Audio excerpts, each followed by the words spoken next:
DElEd प्रशिक्षण 2018 batch के सभी प्रशिक्षुओं को मेरा सुप्रभात।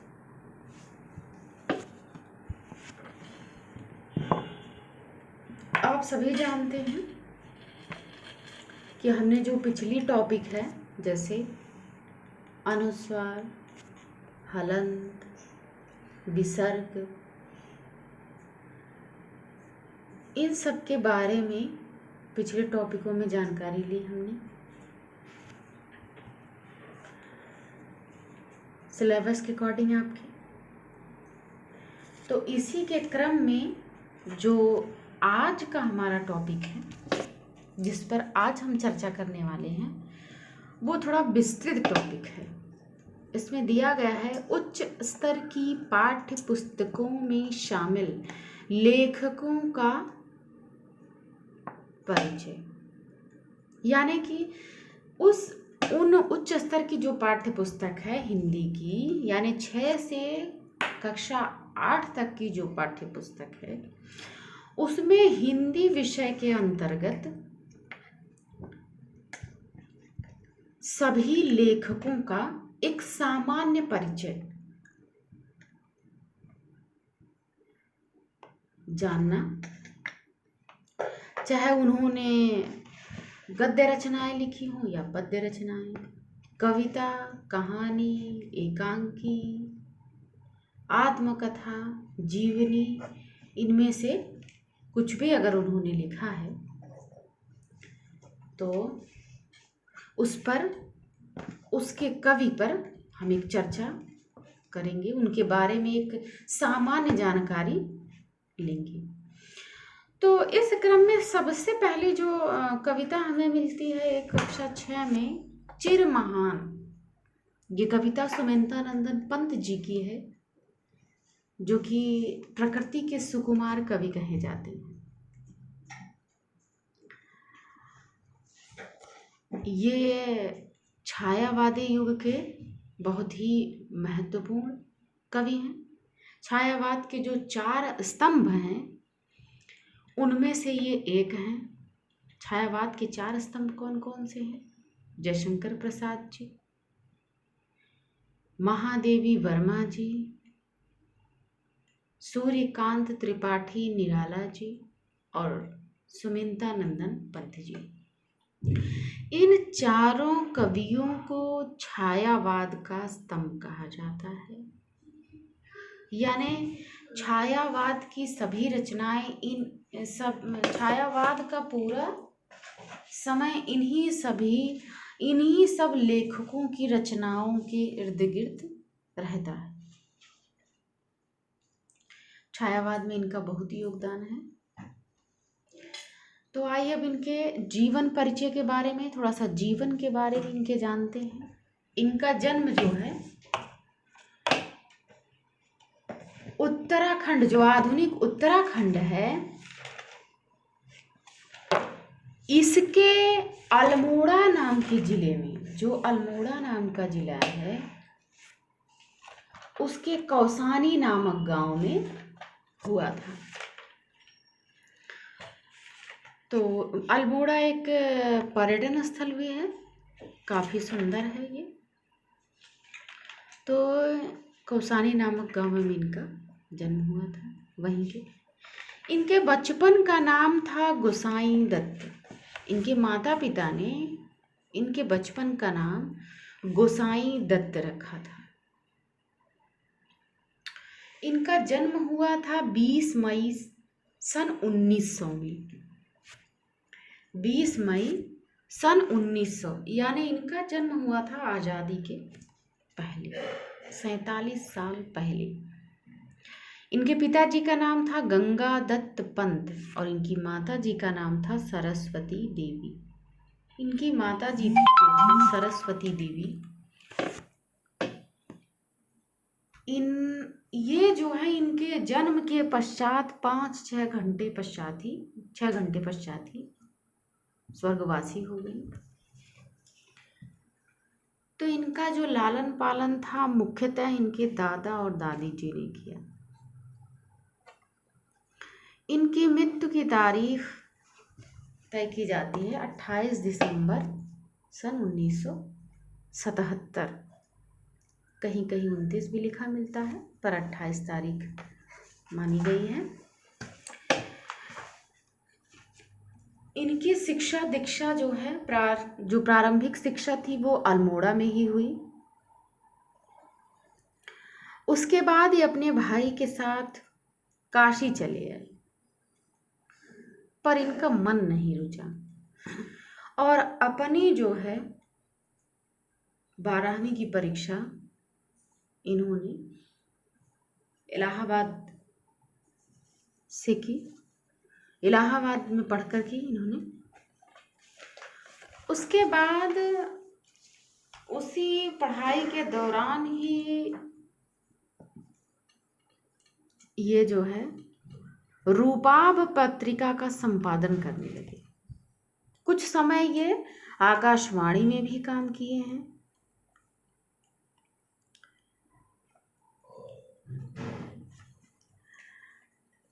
इनकी और ढेर सारी रचनाएं मिलती हैं जो कि छायावाद में बहुत ही प्रचलित रही हैं।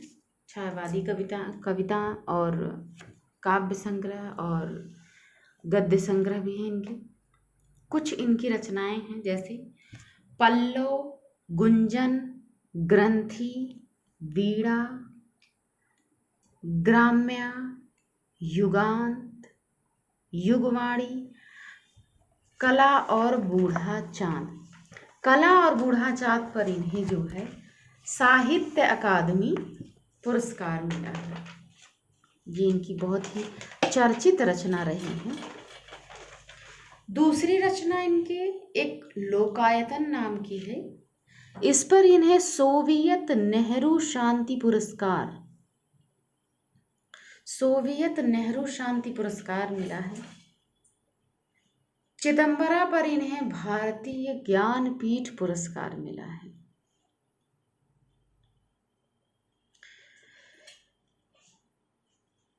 और इन्हें पद्म भूषण की उपाधि से भी भारत सरकार द्वारा अलंकृत किया गया है।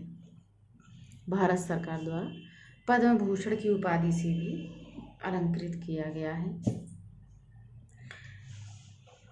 ये छायावादी कवि थे। इन्हें प्रकृति का सुकुमार कवि कहा जाता है, यानी प्रकृति की जो बारीकियां हैं वो इन्हें अच्छी तरीके से पता थी, क्योंकि ये प्रकृति की ही गोद में पले थे और प्रकृति को इन्होंने बहुत ही करीब से देखा था। इसलिए इनकी रचनाओं में बहुत ही बारीकी दिखती है, प्रकृति के प्रति बहुत ही संवेदनशीलता दिखती है इनकी रचनाओं में। इसलिए इन्हें प्रकृति का सुकुमार कवि कहा जाता है।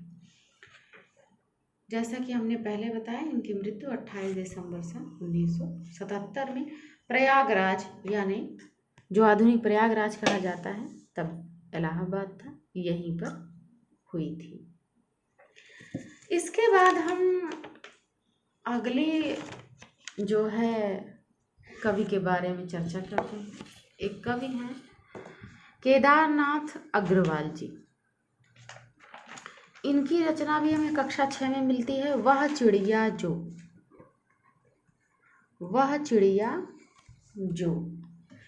ये प्रगतिशील काव्यधारा के कवि हैं। जैसे सुमित्रा नंदन पंत जी छायावादी कवि थे, वैसे ही ये प्रगतिशील धारा के कवि थे।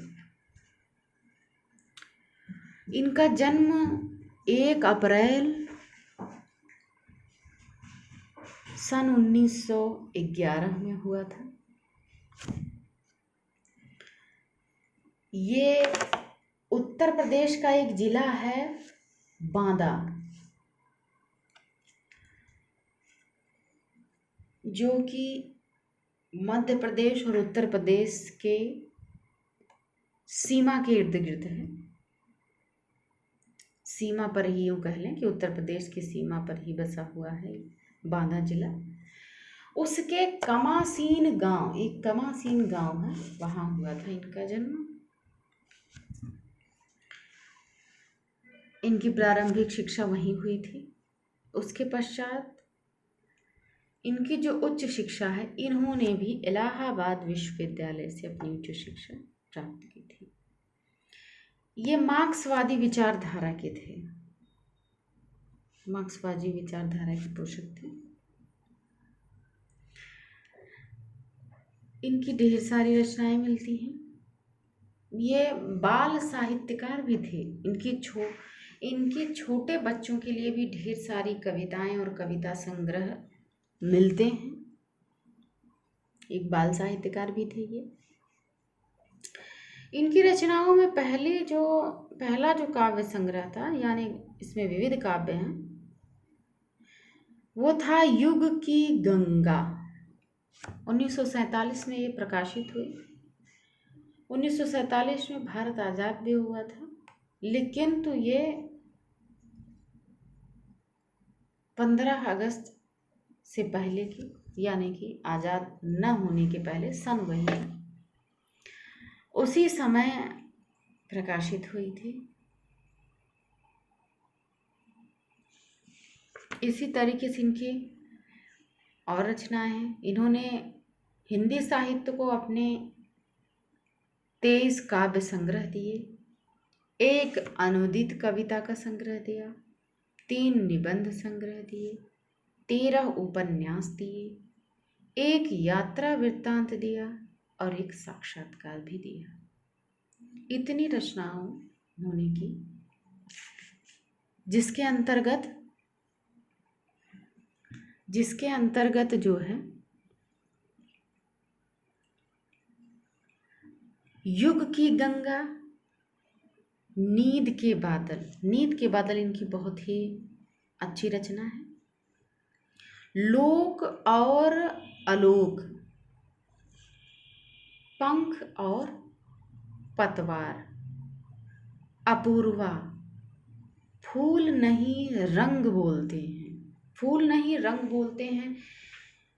ये रचना इनकी बहुत ही अच्छी है। तो ये थे इनकी रचनाओं के बारे में, इनका एक सामान्य जीवन परिचय, और ये किस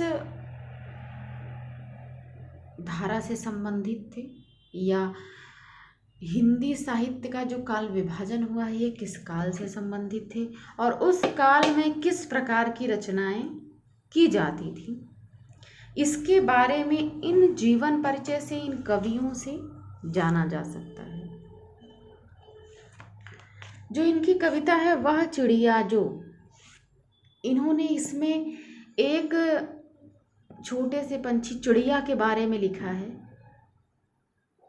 और बताया है कि वह चिड़िया कितना परिश्रम करके अपने एक एक दाने, अपने एक एक बूंद पानी को संजोती। इससे बच्चों के जो मन है उसमें कल्पनात्मक शक्ति का भी विकास होता है और एक सृजनात्मक शक्ति का भी विकास होता है, एक मौलिकता भी उनके अंदर आएगी। इसी श्रेय से, इसी ध्येय से इन रचनाकारों के बारे में आपके सिलेबस में रखा गया है। उनकी जानकारी के लिए ये कवि अपने समय में किस प्रकार से रचना करते थे और किस किस प्रकार की रचनाएं हुई। अब आपने आज जान लिया कि सुमित्रा पंत और केदारनाथ अग्रवाल जी के बारे में। एक बार प्रमुख बिंदुओं पर हम चर्चा कर लेते हैं। जैसे सुमित्रा पंत जी का जन्म उत्तराखंड अल्मोड़ा जिले के कौसानी नामक गांव में हुआ था। इन्हें बचपन में गोसाई दत्त कहा जाता था, गोसाई दत्त इनका नाम रखा था। हाँ, एक चीज़ हम आपको भूल गए बताना, गोसाई दत्त इनका नाम रखा तो गया था पर इन्हें पसंद नहीं था, तो इन्होंने स्वयं अपना नाम रखा सुमित्रा पंत। ये हो गया। इनके माता पिता का नाम गंगादत्त पंत और सरस्वती देवी था। इन्होंने रूपाभ पत्रिका का संपादन किया और इन्हें जो है इनकी रचना कला और बूढ़ा चाँद पर साहित्य अकादमी पुरस्कार दिया गया। लोकायतन पर सोवियत नेहरू शांति पुरस्कार दिया गया और चिदंबरा पर इन्हें भारतीय ज्ञानपीठ पुरस्कार दिया गया। ये छायावाद के कवि थे। छायावाद के कवि थे, प्रकृति के सुकुमार कवि। ऐसा पिछले पेपरों में पूछा भी गया है, प्रकृति के सुकुमार कवि किसे कहा जाता है, तो वो थे सुमित्रा नंदन पंत जी। मैंने चारों छायावाद के चारों स्तंभों के बारे में आपको बताया कि आखिर ये छायावाद के कौन से 4 स्तंभ थे। जयशंकर प्रसाद जी, सुमित्रा नंदन पंत जी, सूर्यकांत त्रिपाठी निराला जी, महादेवी वर्मा जी। और इनकी मृत्यु 28 दिसंबर सन 1977 में प्रयागराज में हुई थी। और केदारनाथ अग्रवाल जी का जन्म उत्तर प्रदेश जिला बांदा के कमासिन गांव में हुआ था। उच्च शिक्षा इलाहाबाद में संपन्न हुई। इनके ये काव्य संग्रह थे, गद्य संग्रह थे, इनकी रचनाएं थी युग की गंगा, पंख और पतवार, फूल नहीं रंग बोलते हैं। और ये प्रगतिशील काव्यधारा के कवि थे। आशा है ये सारे टॉपिक आपको समझ में आए होंगे। आगे के वीडियो में हम और कवियों के बारे में चर्चा करेंगे। तब तक के लिए धन्यवाद।